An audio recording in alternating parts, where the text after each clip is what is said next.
Salut les Huguisphères. Alors aujourd'hui, on se retrouve pour la vidéo 9, à 9-9, quoi de 9, bien sûr, quoi de 9 docteur.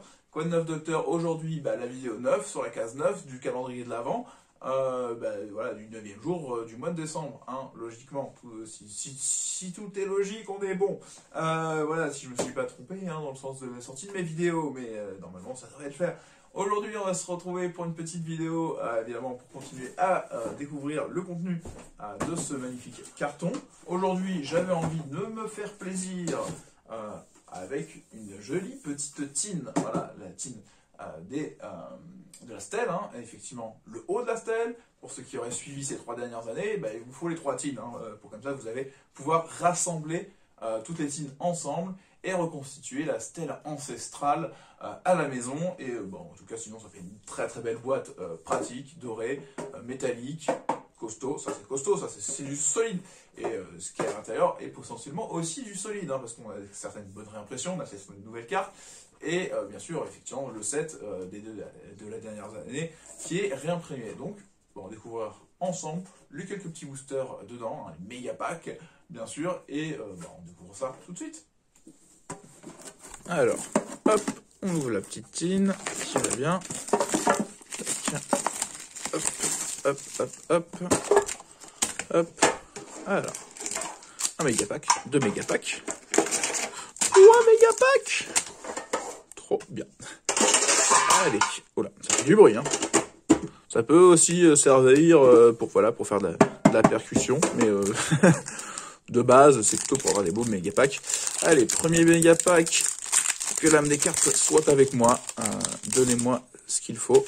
Allez, un petit marqué en blanc qui va bien pour notre petit Albazounet. Le petit synchro mine étoile. Le diplôme de master. La tragique d'espion. Voilà, ce serait bien pour... J'avais dit que je montrais peut-être un deuxième deck, comme ça, je vais avoir ce qu'il faut. Les pétroles, ça c'est bien. La vouivrescente rayonnante. La Traptrix Cularia, donc ça c'est bien aussi. Effectivement, pour pouvoir jouer le deck Traptrix à l'ère d'aujourd'hui. Plutôt cool. L'échange Mégabot. Le transport Assaut DD.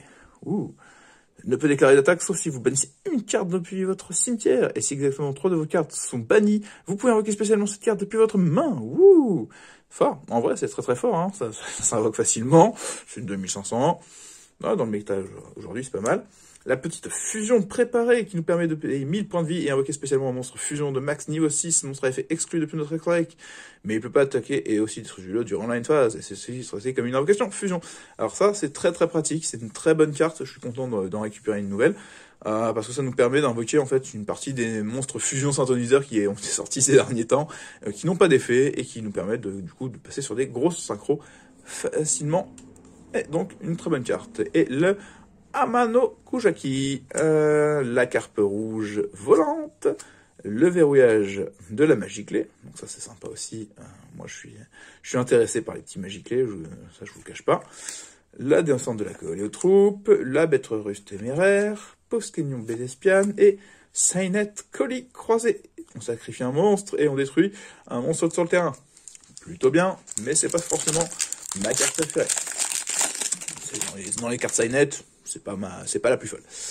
Allez, la cuisson du crâne serviteur. Donc ça, c'est plutôt bien, effectivement, pour les petits decks crâne serviteur. Le laser effaceur psychique. Le passage vers un royaume mythologique. Le Gizmek Akari, le sanguleur porte-grêle.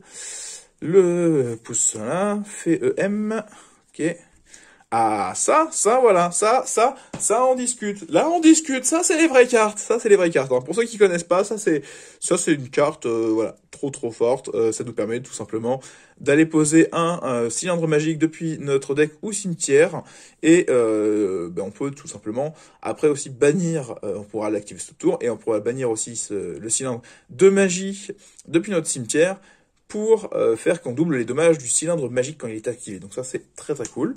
Un petit bateau sushi Gukanshari qui brille, pourquoi pas, franchement, moi le deck sushi, il me fait rigoler, donc ouais, franchement c'est un deck que je vous ai toujours pas présenté, mais que j'ai, donc ça c'est cool.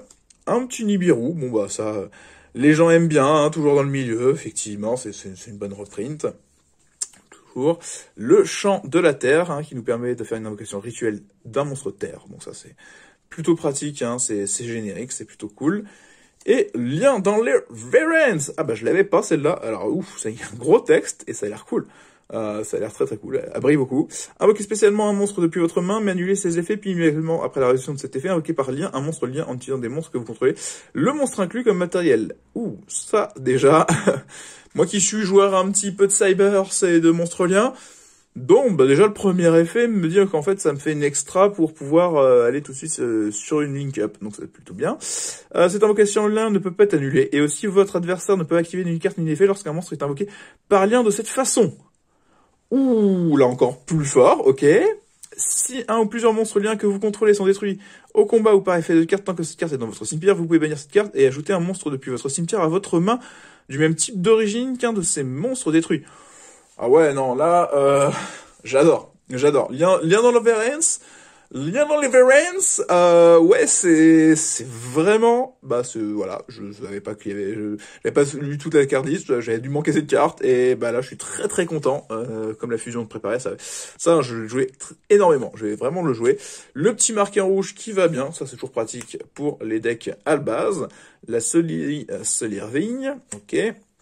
Bête de la magie clé, ça c'est bien aussi, une petite magie clé, c'est sympa. Le bombardier écaille de la coller aux troupes, lancier d'art de la coller aux troupes, marqué de bonne humeur.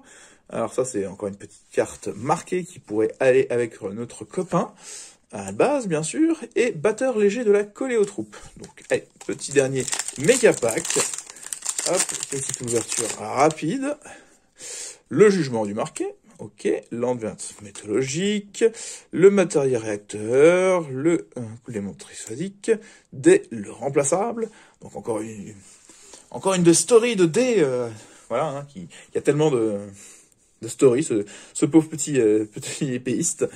Au cours de Yugi, guitare rondin, ah, ok, le fantôme du défunt et fraîcheur lunaire. Donc bon, effectivement, ça me file de la entrap, hein, effectivement, j'en manquais, je devais en manquer. Livre de l'éclipse lunaire. Défausser une carte, puis cibler 2 monstres face recto sur le terrain, changer en position de défense face verso. Et ça, c'est très très cool, hein, pour les decks, pour beaucoup de decks qui aiment bien jouer du flip et tout ça. Moi, je dis oui. Je dis oui. Hein, notamment dans mon deck crawler qui a récupéré une Morphojar. Ça, je dis oui tous les jours. Hein, parce que de toute façon, avec Morphojar, derrière, quand je vais la réactiver, je vais me faire défausser. Donc, c'est pas très grave. C'est très très bon, ça. Ça, c'est des bonnes cartes. Les renforts des troupes de l'armée. Donc là, c'est lorsqu'une attaque impliquant un monstre guerrier est déclarée, vous pouvez invoquer spécialement un monstre guerrier de max niveau 4 depuis votre main. Ça, c'est très très sympa, hein, effectivement, pour renforcer son nombre de monstres sur le terrain. Ça peut aussi nous permettre d'avoir aussi des effets, comment dire, un peu surprenants. Moi, je la conseillais éventuellement dans des decks, pour certains decks héros, parce que tout simplement, ça nous permet de sortir une spé éventuellement de Mist, voilà, et avec l'aspect de Mist en pleine battle, on va chercher le Mask Change, et en pleine battle, on sort un Darklow ou un Anki, ça peut être très sympa comme technique. Allez, le Cyborg, un bon gros monstre Cybers 2004-2000. Si vous ne contrôlez aucun monstre, vous pouvez invoquer spécialement cette carte depuis votre main. En défaussant un monstre Cybers, tous les monstres contrôlés par votre adversaire perdent 500 d'attaque. Et ça c'est fort quand même de dire qu'on perd 500 d'attaque. Et en plus, on a un extend qui se fait assez facilement, qui en plus dans certains decks Cybers, ça va pas les déranger d'être envoyé au cimetière, ces monstres. Donc, bon extend éventuellement pour les decks Cybers. Et un dragon rose châtaigne. Ah ben voilà, on n'avait pas encore la rose châtaigne, c'est sympa. Un petit dragon synthoniseur, effet 1600-1200. Si cette carte est invoquée normalement ou spécialement, vous pouvez ajouter une carte qui mentionne dragon rose noir depuis votre deck à votre main. Ça c'est bien. Et tant que cette carte est dans votre cimetière, si un ou plusieurs dragons roses ou monstres synchro face recto que vous trouvez sont détruits au combat ou par effet de carte de l'adversaire, vous pouvez ajouter cette carte à votre main. Voilà, bah, ça c'est net, c'est clair, c'est efficace. Hein. Ça nous permet d'avoir un monstre qui va nous chercher un petit peu le reste de l'archétype, hein, qui a été refait il y a quelques temps dans les sorts de la rose. Donc c'est plutôt cool comme petite secrète encore. Le fût vagabond Rise Hibou Neige. Bon, bah voilà, ça c'est ceux qui aiment bien les jouer des oiseaux. En ce moment c'est fort, hein, ce qui paraît des oiseaux comme ça. Oh, le clic Miolis. Mignon, hein, le petit Cyburst, là. Je sais même pas ce qu'il fait. Je vais relire avec vous, tiens. Alors, si une carte magie de terrain est activée, vous pouvez invoquer spécialement cette carte depuis votre main. Puis, s'il y a des cartes face recto dans les 2 zones de terrain, cette carte ne peut être détruite ni au combat, ni par effet de carte ce tour. Ok, vous ne pouvez déjà qu'une fois par tour. Durant votre tour, les effets de cartes face recto dans la zone de terrain de votre adversaire sont annulés. Et durant votre tour de votre adversaire, les effets de cartes face recto dans votre zone terrain sont annulés. Ok, pourquoi pas, pourquoi pas. Dans certains decks Cyber, c'est pas forcément celui que je jouerai en premier, mais pourquoi pas. Allez, le petit dévourage Magiclé, le bateau qui va bien avec les sushis, un Magiclé encore, le fuveux à Gombrise et le vent stellaire de Volfrey. Donc, non, mais quelques cartes quand même très sympas. Le lien dans le vrai, j'aime beaucoup. Effectivement, bah, des bonnes reprints, hein, effectivement, pour ça. Très bon cylindre. Non, franchement, 3 petits méga packs qui étaient très très corrects. Bon, bah, j'espère que cette petite vidéo numéro 9 sur la team vous a plu. On se retrouve normalement demain pour la 10e case. Moi, je vous souhaite encore, pour une fois, une bonne journée, de bons duels, et à demain.